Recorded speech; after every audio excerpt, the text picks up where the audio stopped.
कि एक औरत ने बहुत पैसा, वो मतलब क्या करी थी, लॉकडाउन से पहले 2019 से वो मेरे चर्च के अंदर हर महीने 1 लाख रुपया दान कर रही थी मेरी मिनिस्ट्री में। और उसी समय मैं सोच रहा था कि यार ये औरत कौन है जो 1 लाख रुपया दान देती है। 7 महीने तक जब उसने दान दिया तो मैंने उससे पूछा, मैंने कहा बहन ये इतना दान तू क्यों दे रही है? कहती कि मैं परमेश्वर के कामों में इंटरेस्ट रखती हूँ, मैं भलाई करना चाहती हूँ, क्योंकि मैं जानती हूँ परमेश्वर को कि परमेश्वर मेरे साथ भलाई करेगा। और उसी समय एक बार जब 2020 में लॉकडाउन आया तो उसी समय उसके घर में, परिवार में प्रॉब्लम हो गई और खाने को नहीं, कुछ नहीं, नौकरी भी नहीं, सब कुछ भी नहीं था उसके पास।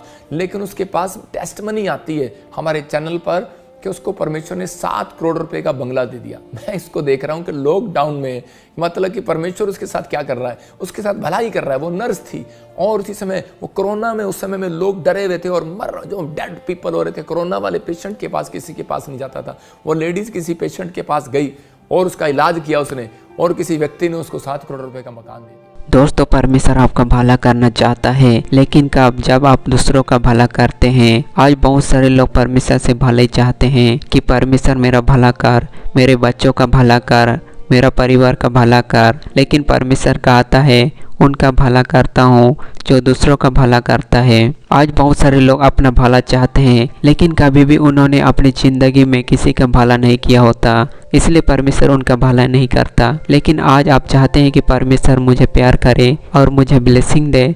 मैं आपको बताना चाहता हूँ परमेश्वर उन लोगों को ज़्यादा प्यार करता है जो लोग दूसरों का भला करते हैं और परमेश्वर के भले कामों में खड़े हो जाते हैं। परमेश्वर उन्हें आशीष देता है और जो प्रभु का भय मानते हैं और उसके साथ चलते हैं उनका भला करता है। बाइबल में निर्गमन 1 अध्याय 15 से 16 आयत में यहाँ पर लिखा है कि सिप्रा और पुआ नामक 2 इब्री भाइयों को मिस्र के राजा ने आज्ञा दी, जब तुम इब्री स्त्रियों को बच्चा उत्पन्न होने के समय प्रसन्न के पत्थर पर बैठे देखो, तब यदि बेटा हो तो उसे मार डालना और बेटी हो तो जीवित रहने देना। यहाँ पर राजा को डर था कि मेरा शासन खत्म करेगा, इसलिए सारे बेटा को मारना चाहा। उसको भविष्यवाणी के बारे में मालूम था, इसलिए उसने उसी समय ऑर्डर किया बच्चे को मार दो। बाइबल में निर्गमन 1 अध्याय 17 से 20 आयत में यहाँ पर लिखा है कि परंतु वे धाइयाँ परमेश्वर का भय मानती थी, इसलिए मिस्र के राजा की आज्ञा न मानकर लड़कों को भी जीवित छोड़ देती थी। तब मिस्र के राजा ने उनको बुलाकर पूछा, तुम जो लड़कों को जीवित छोड़ देती हो